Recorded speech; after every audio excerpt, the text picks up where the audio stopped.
Di balik gemuruh mesin jet tempur dan dentuman rudal, ada cerita lain yang jarang terdengar.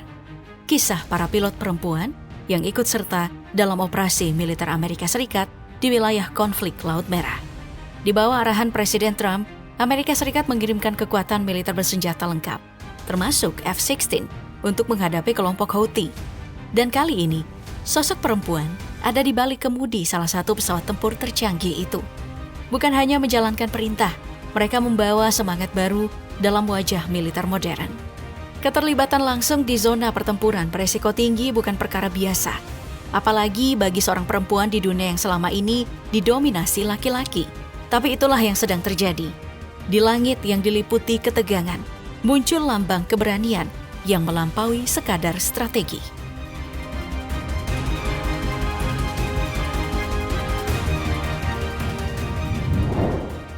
Menempatkan pilot perempuan di zona konflik bukan keputusan dadakan. Departemen Pertahanan Amerika Serikat menyebut bahwa rotasi personil dalam operasi berskala internasional adalah bagian dari prosedur reguler. Namun tetap saja, tak semua bisa mendapat mandat untuk terjun langsung ke garis depan. Hanya mereka yang benar-benar telah lulus berbagai uji kompetensi berat yang berhak mengudara di langit peperangan. Meski identitas mereka dirahasiakan, nama Kapten Aim Fielder pernah menggema dalam sejarah militer. Ia tampil memukau sebagai pilot demonstrasi F-16 dalam ajang Heritage Flight Training Conference 2022. Aksinya menjadi momen simbolik sekaligus monumental yang memperlihatkan bahwa pilot perempuan tak kalah cakap dalam mengendalikan jet tempur dengan akurasi dan keberanian tinggi. Bukan perkara gender, menerbangkan F-16 menuntut disiplin, ketahanan, dan ketelitian dalam level ekstrim. Pelatihan yang dilalui para pilot berlangsung ketat, menguji fisik dan mental tanpa kompromi. Baik pria maupun perempuan, semua harus melewati jalur yang sama. Dan mereka yang berhasil duduk di kursi kemudi adalah mereka yang benar-benar pantas tanpa ada perbedaan perlakuan.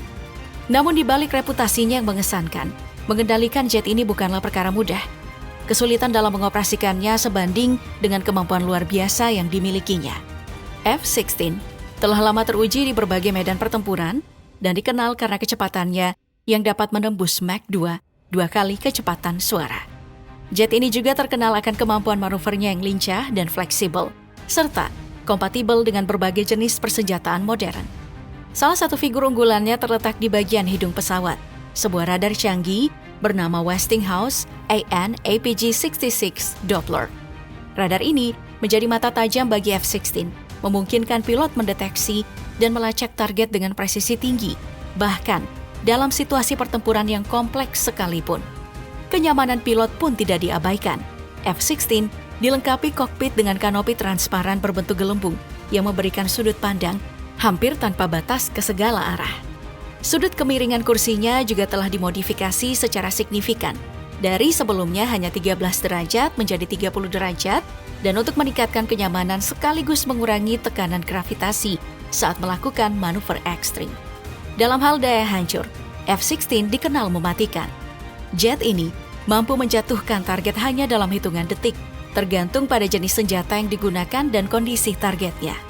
Misalnya, rudal udara ke udara yang dimiliki dapat mencapai sasaran dalam waktu yang sangat cepat. Namun, untuk target darat atau sasaran yang lebih kompleks, waktu dan strategi penyerangan bisa berbeda, tergantung pada presisi sistem, jenis amunisi, serta keterampilan pilot di balik kemudi.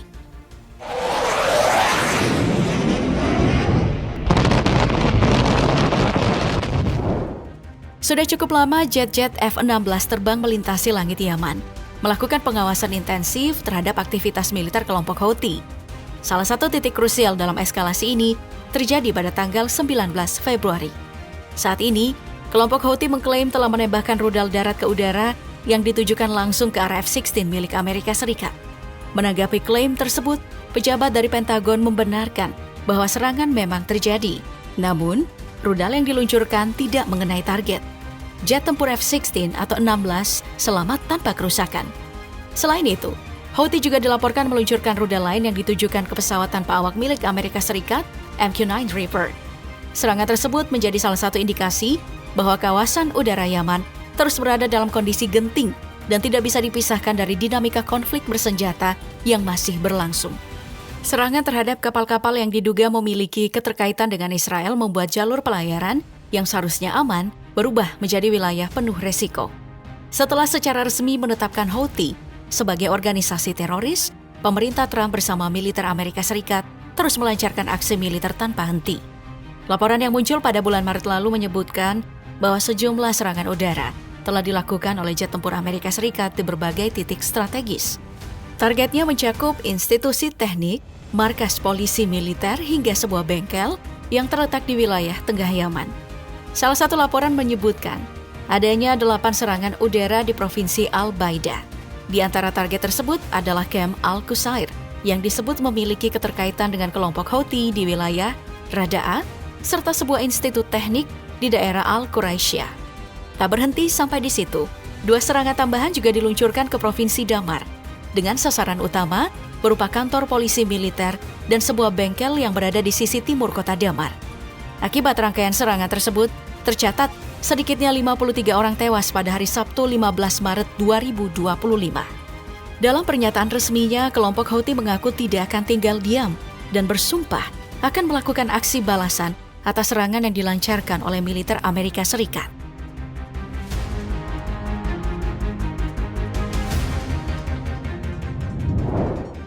Pada tanggal 10 April 2025, militer Amerika Serikat mengumumkan bahwa satu lagi kapal induk telah tiba di kawasan Timur Tengah. Ini merupakan kapal induk kedua yang dikirim dalam rangka memperkuat barisan armada tempur dari Amerika Serikat dalam menghadapi kelompok pemberontak Houthi di Yaman. Keesokan harinya, tepat pada tanggal 11 April, Komando Pusat Amerika Serikat, CENTCOM, merilis sebuah video yang memperlihatkan aktivitas di dek penerbangan kapal induk tersebut, termasuk momen ketika jet-jet tempur F-35C bersiap lepas landas, lengkap dengan persenjataan penuh. F-35C merupakan generasi terbaru dalam lini jet tempur andalan Amerika Serikat. Berdiri sejajar dengan F-16, namun membawa teknologi yang jauh lebih mutakhir. Dirancang untuk menghadirkan efisiensi perawatan yang tinggi dan fleksibilitas dalam berbagai skenario tempur, F-35 dibekali dengan sistem dukungan berbasis teknologi, informasi canggih, serta sistem pelatihan terintegrasi yang mampu memberikan respon cepat dalam situasi genting. Jet ini bukan hanya alat tempur, tapi platform digital yang membawa lompatan besar dalam evolusi perang udara modern. Salah satu fitur unggulannya adalah sistem Electro-Optical Distributed Aperture System, yakni sistem optik canggih yang memungkinkan pilot memiliki kesadaran situasional secara menyeluruh terhadap kondisi di sekitar pesawat. Dengan sistem ini, ancaman seperti rudal yang datang, kehadiran pesawat lain, hingga kondisi visual pada malam hari bisa terdeteksi dengan jelas. Pendeknya, teknologi ini memperluas mata pilot, membuat mereka bisa bereaksi lebih cepat dalam situasi genting, baik siang maupun malam. Kedatangan kapal induk USS Carl Vinson ke kawasan Timur Tengah menandai peningkatan serius dalam kampanye militer Amerika Serikat terhadap kelompok Houthi. Kapal ini kini beroperasi berdampingan dengan USS Harry S. Truman yang telah lebih dulu berjaga di Laut Merah sejak Desember lalu.